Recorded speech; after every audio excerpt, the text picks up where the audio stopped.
marami nang nanonood sa pangit mong mukha. No, seryoso. Naka-live ako, Nok, naka-live ako. Ikaw nga humawak para makita kami dalawa na. Wag na, ako na lang. Wala. Wag na, ako na lang dapat makita. Walang manonood pagka nakita yung pangit na mukha ng tatay mo.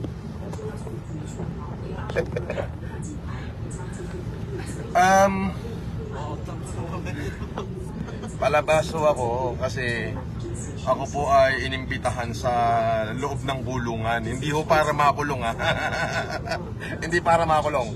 Kumbaga, ako po, si Dong, si Benok, si presidente ng FFCI ng Laguna ay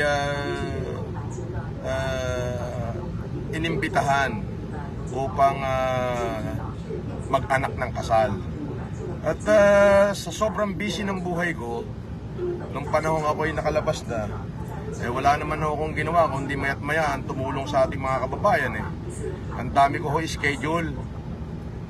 Ayoko naman hong may masabi sila na hindi ho ako marunong magbalik tanaw sa aking mga kaibigan. Hindi ho totoo yan. Sabi ni Cyrus Portugal pa shoutout daw. Okay. So, yun ho ang totoo niyan. At ako ho ay dadalaw sa kulungan ngayon. Hindi lamang para mag-anak ng kasal dahil ako ho ay inimbita ni Captain Sabiniano, kundi na rin para makita yung mga dati kong nakasama sa loob ng kulungan. Yung nakasama ko sa hirap at dusa na may konting kasiyahan, na may halong lungkot at pait. Ngunit naging bahagi ho siya ng kasaysayan ng aking buhay. Siya nga pala, again, si Rosmar Tan Pamulaklakin, birthday ngayon.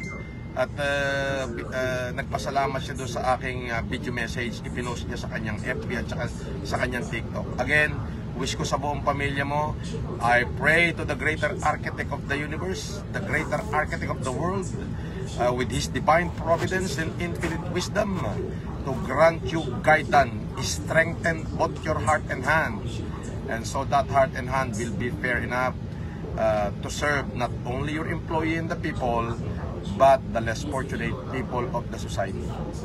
Again, happy birthday, Rosmar Tan Pamulaklakin. Tagalog ang apelido, Pamulaklakin. Tagalog, Manilenyong yun. Ang bulaklak naman nakilala sa Pilipinas yung nilad, bulaklak ng nilad. So yung salitang Pamulaklakin, Manilenyo at Bulakenyo lang yan. Kasi dyan lang matatagpuan ng nilad. I think so. Kapag kasi nagtingin ka sa history, pwede yan. Anyway, Juna Kabigat, nagpa-star siya. Salamat sa mga nagpapa-star.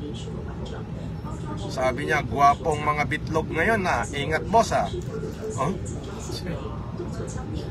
Huwag mo na akong binobola. Alam mo namang gustong-gusto ko yan, Huwag mo na akong bulahin. Alam mo namang gusto. Kasama ka? Huwag niyo akong bulahin. Kasama ka ba? Sabihin mo nga. Kasama ba ako? Hindi Gwapo lang daw yung betlog ngayon, Ako daw, Kasama ka ba doon sa sinabi? Kasama ba ako? Inga. Parang hindi naman, Si Bel Pineda nagpadala ng 10 star.